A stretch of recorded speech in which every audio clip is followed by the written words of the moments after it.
The bad luck for the 76ers just continues with Jared McCain and Joel Embiid now out for an indefinite amount of time. We're going to talk a little bit about that.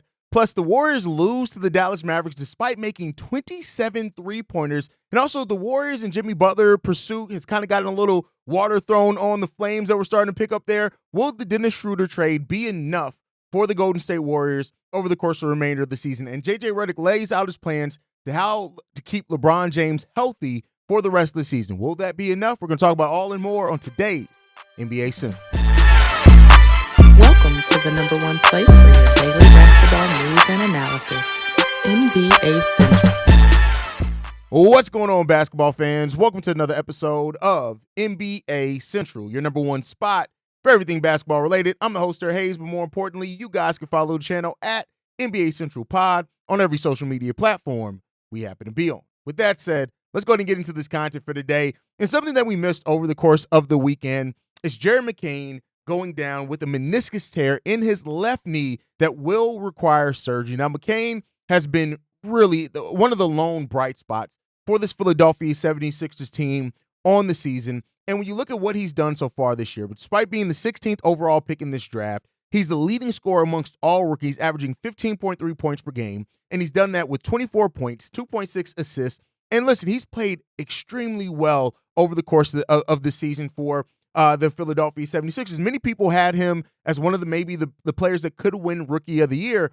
And with the 76ers, getting Paul George and having, signing, older players, is that having him as a bright spot will really be a big thing for this Philadelphia 76ers team. And unfortunately, like all things with the 76ers this year, everything comes with a bit of negativity around it and a dose of reality. And the 76ers as a team that, still have some hope to maybe be able to turn this season around, those chances become less and less as the season goes on with players that just aren't able to stay healthy for the 76ers team. And McCain has been, like I said, a really damn good player for this team over this period of time. You add that now with the meniscus tear, and the fact that he's going to go have surgery, he's out for an indefinite amount of time. You also have Joel Embiid on Friday night going down and with a right sinus fracture. He's now out for an indefinite amount of time as well. And when it comes to the 76ers, it's just pain is the name of their season. It is the thing that typifies this season for them is pain. And Embiid has only played in 6 games so far this season. And in the season where the 76ers were trying to kind of build that roster in a way to where it could weather some times of Embiid being out. And it's just between that, when you look at it, Tyrese Maxey has missed some extended time. Paul George has had 2 different injuries that put him out for a amount of time as well. And the what was supposed to be the big 3 for this Philadelphia 76ers team, they've only played 3 games together. 3. And you look at the start that they're out to at the beginning of the season, 7-16 on the season, outside of even the play-in right now. This is a 76ers team right now that is struggling. It's hurting. There's still a lot of time left in the season, to make no mistake about it. But when your players just can't get and stay healthy, then on top of that, one of the young players that was a bright spot for you, he also goes down. This is all shaping up to be a wash of a season for the Philadelphia 76ers. And it's unfortunate because people like me, right? I looked at what the 76ers were able to do and how much they were able to turn over on that roster and bring in some better pieces here.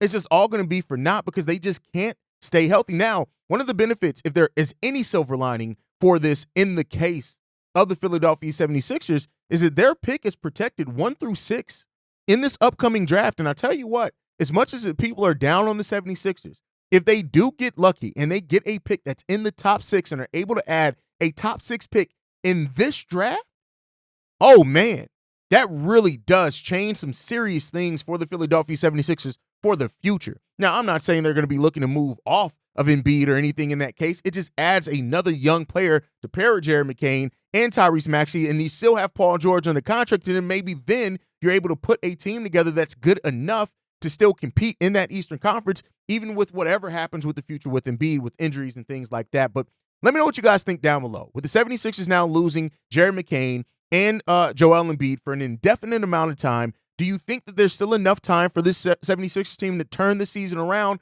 or is this all for naught for the 76ers team? Is this just going to be a wash of a season? to where you're able to you just look at it and say, hey, the things that could have been for the 76ers team but won't be for this team. Let me know what you guys think down below. I understand it when it comes to either way, right? On however anybody views it, because it's just really difficult to look at it and say that this is going to be something that's easily going to be able to be turned around for this team. But you guys can let me know how you feel down below. With that said, let's move into the next topic for today. The Golden State Warriors and the Dallas Mavericks. This game that was able to be put on, when you look at the Golden State Warriors going 27 of 54 from three-point range, but still losing this game, and Luka Doncic having a 45-point triple-double with 13 assists, 11 rebounds, 2 blocks, and 3 steals. This is a really important win for this Dallas Mavericks team, even with the Golden State Warriors struggling right now. They've lost 8 of their last 10 games. They're 2-8 in those last 10. But with that said, this Dallas Mavericks team is a team that it continually shows the depth here. And there have been some, if you check out Locked On Mavericks, there have been some that even have said that this is a deeper team than last year's team. And the Dallas Mavericks are a team that, like, when you look at it, 29 points from Klay, 45 points from Luka, 21 points from Kyrie Irving in this game. When you have those guys playing at that level, it's almost always going to be a win. But then the contributions from Quentin Grimes, PJ Washington, this Derek Lively, and what he's able to do, as well as that big man that just has a streamlined role where his offense isn't even necessarily something that's hugely needed for this team. Daniel Gafford would almost a double-double off the bench. This is a team in the Dallas Mavericks that, we're going to talk a lot about the Golden State Warriors, but I wanted to acknowledge what the Dallas Mavericks have been and what they are shaping up to be in this season. But even with that said, right, the Golden State Warriors on Sunday night, giving up that type of performance and still losing that game. Steve Kerr said a little bit about it where he said this. We cut it to 5 a couple of times. Guys kept fighting, but they controlled the entire game on a night where we made 27 threes and didn't turn the ball over. It's a modern NBA. It's a different world. It's a different game. And 10 years ago, you see that kind of offensive stat sheet for a team, I'd say we win that game by 20, maybe 30. And so, Kerr lays out here how much the NBA has changed, right? And when you look at them, and for example, the Boston Celtics, right, and how the Boston Celtics are making more threes than anybody. And right, and the Boston Celtics, it comes down to teams know exactly what they're going to do, but it's hard to take away from it. And, there's been a lot made about the number of three-pointers made now in the NBA, and is this right for the game of basketball? And here's the thing that I'll say when it comes down to it. Until somebody comes up with a defensive scheme to change it, it's a copycat league. It's what we're going to see. I said it over on Locked On NBA. It's so many teams now that take high volume of three-point shooters, 30 plus, 35, 40 three-pointers per game, and they don't even have the three-point shooters to necessitate that type of volume, but they do it to keep up. It's such a math problem created now by the modern NBA and style of play that teams are going to bet on that math problem again until people learn to take that away from teams and scheme it out. And until that happens, we're going to see this continue to grow, maybe even get worse than what it is now. That's if you even look at it as bad, right? Now, I know some people pair the number of three-point shots and things like that, and they look at the ratings that are down for the NBA across other and compared to other sports leagues, and they want to make it that. But I mean, I'll say this. This is how the NBA is gone, right? Until you're able to scheme something, right? Or until you're able to force teams to change the way that they play, I mean, there's no incentive for teams to play any other way. Now, I do think some of those other teams that do take high volume of three-point shots and they don't have the three-point shooters to do it should run more sensible offense. But that's the way the basketball is coached right now. And until like teams that are still packing the paint, right? Teams that are still trying to take away points at the rim away while you're kind of seeding over the three-point shots, it's unfortunately just kind of where the league is going right now. And, for people that are older like me, I guess if you could say that at 38 years old, right, and have seen the way that the NBA has really changed over the last decade, I understand people that are clamoring for it to be different. But again, if you give teams a competitive advantage, it's not going to change until that's done. Now, when you look at, for example, two teams in the NBA Cup, when it comes down to Shai Gilgeous-Alexander and his OKC Thunder and Giannis Antetokounmpo and his Milwaukee Bucks, like those are two teams that don't necessarily take a whole bunch of volumes at threes. Giannis with his efficiency at the mid-range, Shai as well. Like there's some things in that, and those, and especially the OKC Thunder, one of the best teams in the NBA. But until you really force it to be a change and teams are starting to scheme and coach it differently, it's just going to be the way that it is right now. Now, moving on from that, and let me know your guys' thoughts on the three-point shots and everything down below, all that type of stuff. But the Warriors did not have Dennis Schroeder in this game yet for them. And when you look at it, at them being 2-8 in their last 10 games, they're looking for something. And the question is Dennis Schroeder going to be enough to help this team get what they want? Now, Steph Curry has said that he's really optimistic about what Schroeder's going to bring as far as his playmaking ability, his tenacity on the defensive side, and his ability to put up points. And that's something this Warriors team needs. And I talked about that on yesterday's episode, especially with Buddy Hield not really being what he was at one point for the Golden State Warriors. Like, you're going to need what Dennis Schroeder brings to this team. But is this going to be enough? Keep in mind, this is a Warriors team that wants to try to compete for a title while they have Steph Curry there. With Steph Curry still able to play at the level that he is, this is still a team that is looking and hoping that they're going to be a team that can contend and try to put a championship together while Steph is out there. Now, that has led people to talk about, like I talked about yesterday, in the chance of them trading maybe for Jimmy Butler to try to bring him in there. And there's always people, and I said it on yesterday's episode, an older Jimmy Butler, I don't really know how he would fit in the concerns there for him. But this got talked about a little bit by Tim Bontemps, and he said this: if you're doing that trade, right, the most likely money in the trade is Dennis Schroeder, who you got $13 million and is expiring, Andrew Wiggins, who is owed $27 million a year, a couple of years, and then probably Jonathan Kuminga in the deal, who is in the last year of his deal and is going to be expected to get a hefty raise as a restricted free agent this summer. If Miami makes the trade, they're going to be in the luxury tax if they retain Jonathan Kuminga in 6 months. That's going to be a difficult sell. Now, I've said this, and I talked about it a little bit on yesterday's episode. The Warriors can get that trade done without including Dennis Schroeder. And I actually looked at it as, all right, you have Schroeder there now. If you're able to keep him and add Jimmy Butler to it, that's a considerable talent that you're adding to your team over that time. Now, one could say that the Warriors could have avoided all this by, instead of, waiving Chris Paul, actually using that contract to trade for a team like the Chicago Bulls that offered Zach LaVine for him straight up. But sorry for another day, right? But the Warriors can put together the contracts to get it done. The question is, will the Miami Heat want to bite on that? And that, to what Tim Bontemps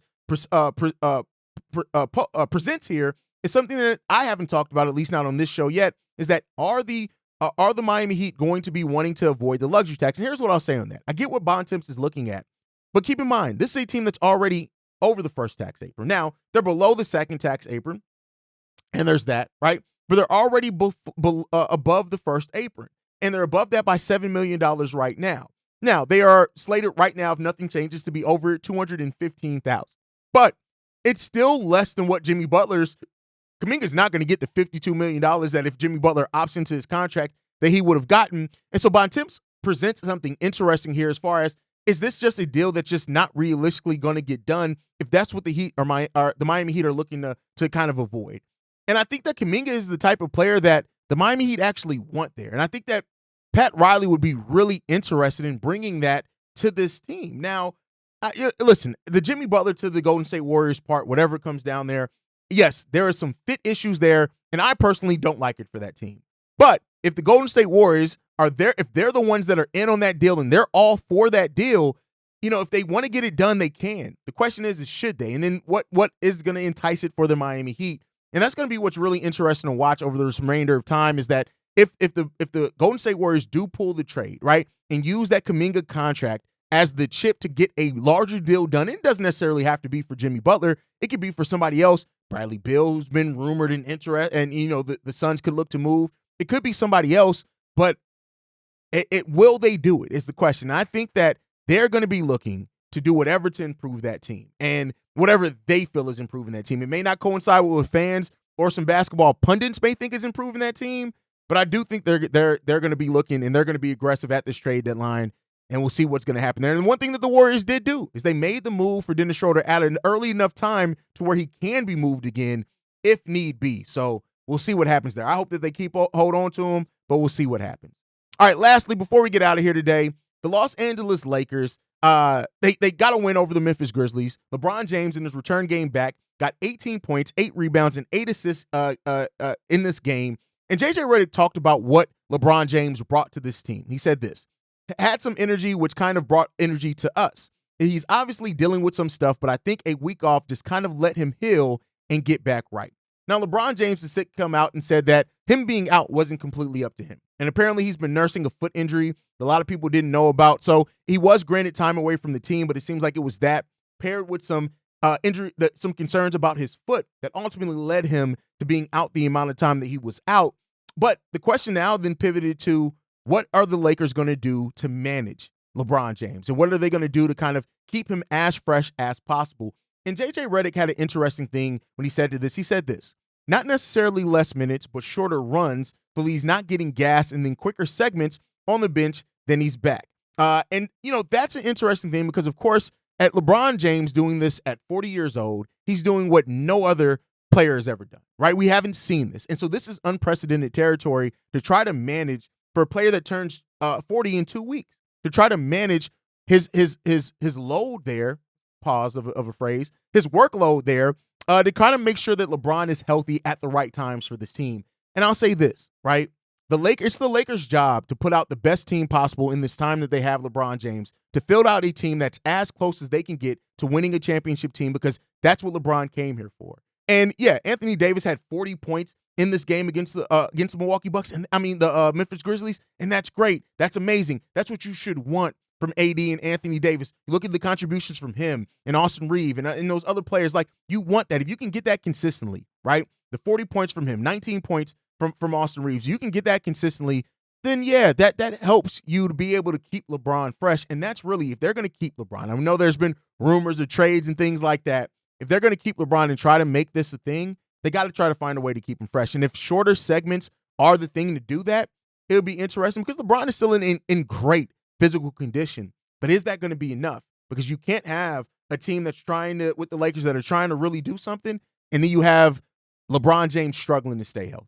At least not in my opinion. And we'll see what comes along with that. You guys can let me know how you feel down below. Make sure you guys are following the show at NBA Central Pod. You can send us any feedback, questions, comments, concerns, NBA Central Show at gmail.com. And then lastly, if you want to leave a text message and our voicemail for the mailbag, the number to do so, 773-270-2799. We're the number one spot for everything basketball related, but that's thanks to you guys. And like I like to end every episode on, thank you guys for tuning in. I'll see you guys the next time I feel like making a video. Peace, y'all. This has been a presentation of the Breaks Media.